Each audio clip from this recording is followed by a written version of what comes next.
one of the odder weeks after you've lost a game 4-0, in the sense that I imagine there was loads of positivity after that trip to Anfield and the way you guys sort of played and the account you gave yourself. Has it been quite different to a week where you lose a game normally? Different in a way that you don't feel as hurt that you've lost 4-0, but I think it's just back to normality now, where focusing on Notts County, and everyone enjoyed last week and got the most out of it that we could, and everyone at the club and everyone, fans and everyone, and now it's moving forward, trying to get a win this weekend. Was that quite important? I spoke to Sean Worley after the game, and kind of in the same camp as yourself in terms of being one of the experienced voices in that changing room, and he said, I'm thinking about Notts County already, straight away, we've moved on. Has that been a real message in the changing room? Yeah, I think that's just footballers in general. Once that game's done, obviously there's all stuff after the game, people trying to get shirts and stuff, and getting what they could from the experience, and then it was literally, we came in Monday, and that was us focusing on Notts County for that game's done, next game up, let's focus on that. How much of a difference did it make and has it made to win back-to-back league games? Yeah, it was massive. I think the timing of it was massive as well, going into the break, because it made that was part of last weekend that would have been enjoyable anyway, but that definitely helped. It's always nice to go away from the league and get a break for a week, and then take your mind off it and focus on something else. And it was massive to get the 2 back-to-back wins, and it'd be nice to make it 3. I wonder whether this has happened to you previously in your career, being quite a streaky team. You started the season not winning games, then you had a couple of months where you weren't losing games, then you had a bit of a period where you weren't winning again, and then you won back-to-back games. Can you explain why? I think that's just football. Sometimes momentum's massive in football, and I think if you look at the timing of when at the start of the season it was getting that first win, which we got, and then we got a few, and then the timing of when we went on the other bad run was just after the FA Cup game here, Swindon, where we went to extra time, tired legs. I went to Grimsby on a Tuesday night after you've gone to extra time on, and even Grimsby's pitch, that takes it out your legs, and then we had a home game here which we lost, and it's just like, and then the Christmas schedule comes, and you know how busy that is anyway.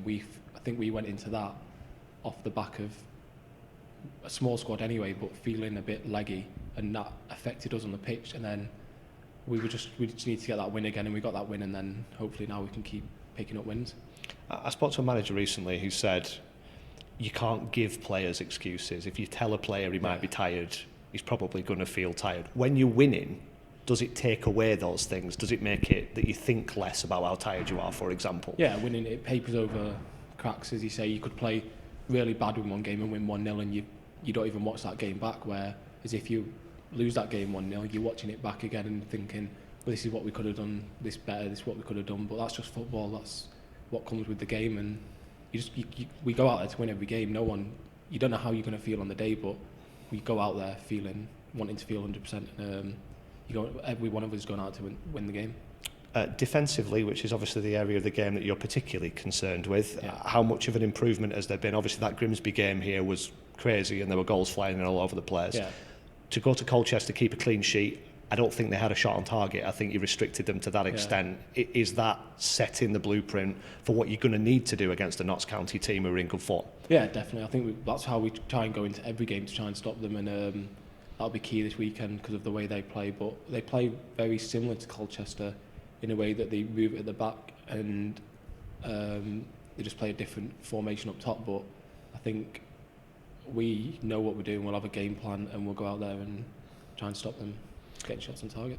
That balance between keeping a clean sheet, keeping the back door closed, and creating enough chances at the other end, is that constantly changing depending on who you play, or do you always know the way that you guys want to play, but I guess they're trying to stop you? We obviously have a style in mind, and we want to get after teams, and you can see that on a match day where the ones we play a lot of man-for-man football, and that's what we do, and that's what we base our thing on. So when we win the ball back, that's when we've got to go and hurt other teams. But sometimes you're looking at the front lads, it's a lot of running for them, and then that's where us back lads needs to help them out, where to try and, so they've got all their energy when we win the ball back. So because they're the players, Sean Worley, Tyler, Josh Woods, there's the players we want on the ball and running at players. January, of course, does mean changes. Obviously Nelson Company's left your group and gone back.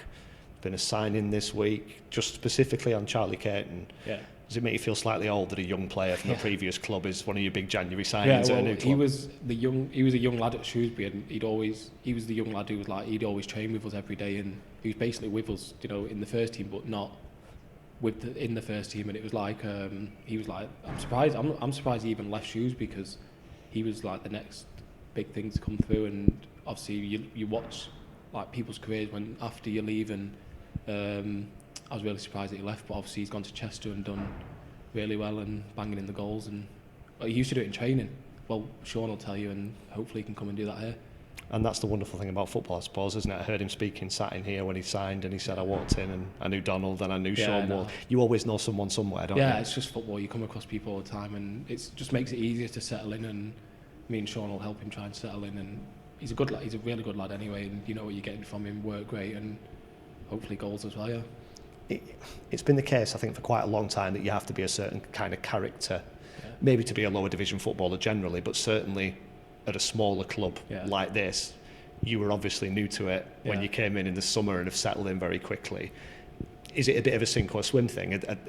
Do you have to put up with perhaps stuff that you've not been used to in the past? Do you have to, or is it a case that you get welcomed in quite quickly and you're in that group quite fast? Yeah, I think it starts from the gaffer and Jed, the way they are with everyone, and they're just down-to-earth people, and they make you settle all the staff here and everyone, the players. There's a really good change room to come into. Everyone, he'll be settled in straight away, and once he gets to know everyone, it makes it easier. But it starts from the gaffer Jed, us all the lads trying to settle everything down, and it's just everyone here to work hard and down-to-earth people.